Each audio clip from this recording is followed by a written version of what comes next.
Yo, what is good? My anniversary. What is good, yo? Guys, holy crap. Saw the Ata online. I was pretty surprised at what we got as a whole. Um, Not knowing really what was going to pop off at the end of the day and kind of just guessing, we really get to just see a lot of what these characters have built up over the years of knowing each other, and it's really nice to see. I'm not gonna lie, I got goosebumps seeing certain people show up, which is always a ridiculously dope thing.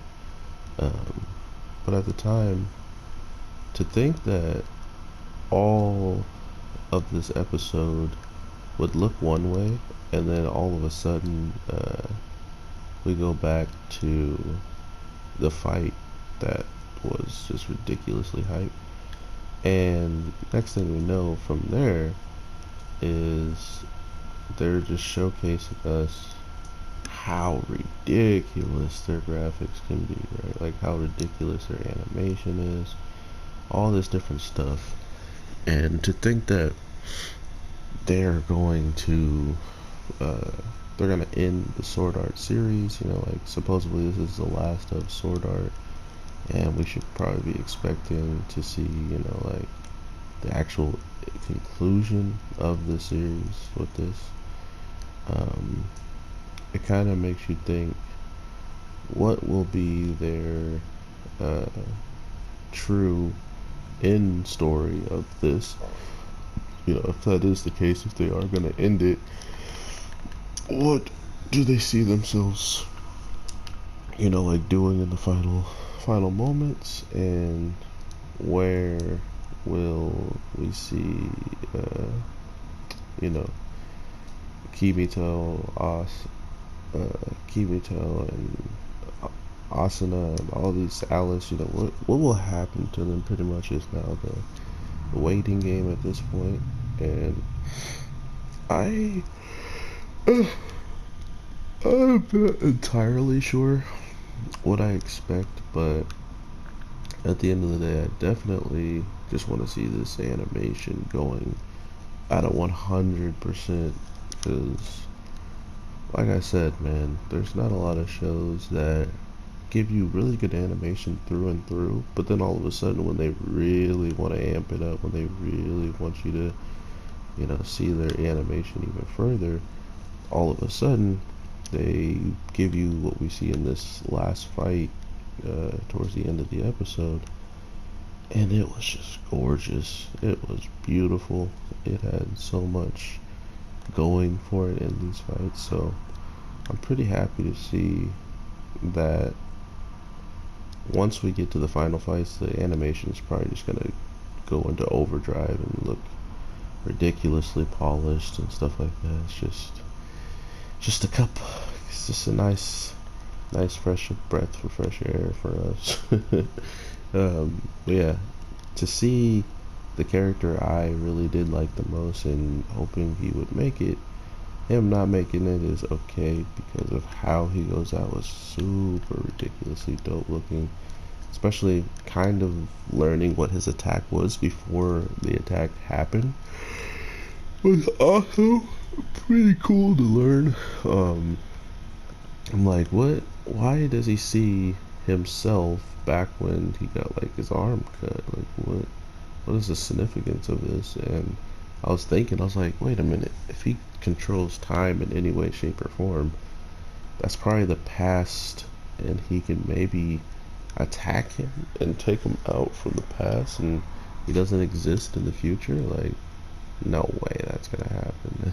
This man just like, you're right, say goodbye, and then just chops this man in half, leaving him to have to pretty much drop out like the first person we saw, which can just confirm like how trash the very first like person that was sent in to the Underworld.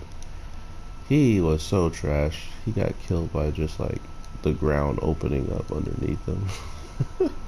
But we did see a little bit of that guy showing up in one week's episode where he's kind of just showcasing. They just like showcased that he was there, right? They're like, yeah, he made it back into the place, and I think that's one of the scarier things about this whole uh, information about them rediving is why hasn't that guy made a move at all? It's clearly so he can get back at Asuna and stuff like that. So that's definitely a worried spot for me, is to see why he decided to take the back. You know, just like, oh, I'll just stay back here and not get involved in any of this when I clearly could if I wanted to. You know, so now we just got to see why he chose to do such, and what benefits are you gonna get from not, you know, jumping in right back into the fray. Like, they're clearly waiting for some opportunity of some sort. So either they're going to make their move at the right time, or we're gonna just see them continuously prove to us that they're some of the scummiest of the scum. And I guess that Alice is something they really, really are willing to fight for and try to attain. Because as for what we learned, excuse me, for what we learned about Alice, she is what they like to say is the closest thing to straight up being human. Like, she is almost full human in the case of them making all of these fake flux lights that turn into humans. She's becoming something completely different from them, and that's two reasons why two separate people were trying to be around her. We learned that Kimito was definitely aware of some way, short, shape, or form that she was specialer than everybody else. So now it just comes down to why. Like, why is it that she came out this way? Why is it that, you know, if other people capture her or do anything with her, what will they honestly want to do, or what would they honestly be capable of learning to make it such a deadly moment or threat? So those are the types of things we're going to be learning here firsthand, and just seeing what the heck is going on at the end of the day. Because, like I say, sword art is pretty amazing looking, and I don't think anyone could really take that away from sword art. Just how well the animation is, how good some of the like overall fight scenes just look in general. You can't take that away from sword art. Sword art just has been doing that for quite some time, and just blowing fans' minds time and time again with how amazing some of the animated scenes look throughout every episode, right? So I'm always looking forward to seeing more of just what they're going to pull out of the bag, and what actually is their true plans for Alice. What, you know, what are they going to force upon her if certain teams, you know, get a hold of her? And I'm definitely interested in seeing how you guys are enjoying the show. If you are, or if you're not, let's just be fair.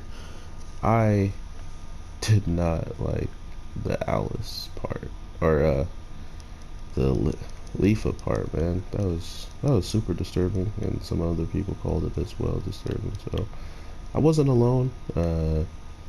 They went into a lot of detail to express where the tentacles were going in that moment. So if anything, I'm not looking forward to is if there's any more moments like that throughout the show. Because I mean, I get it.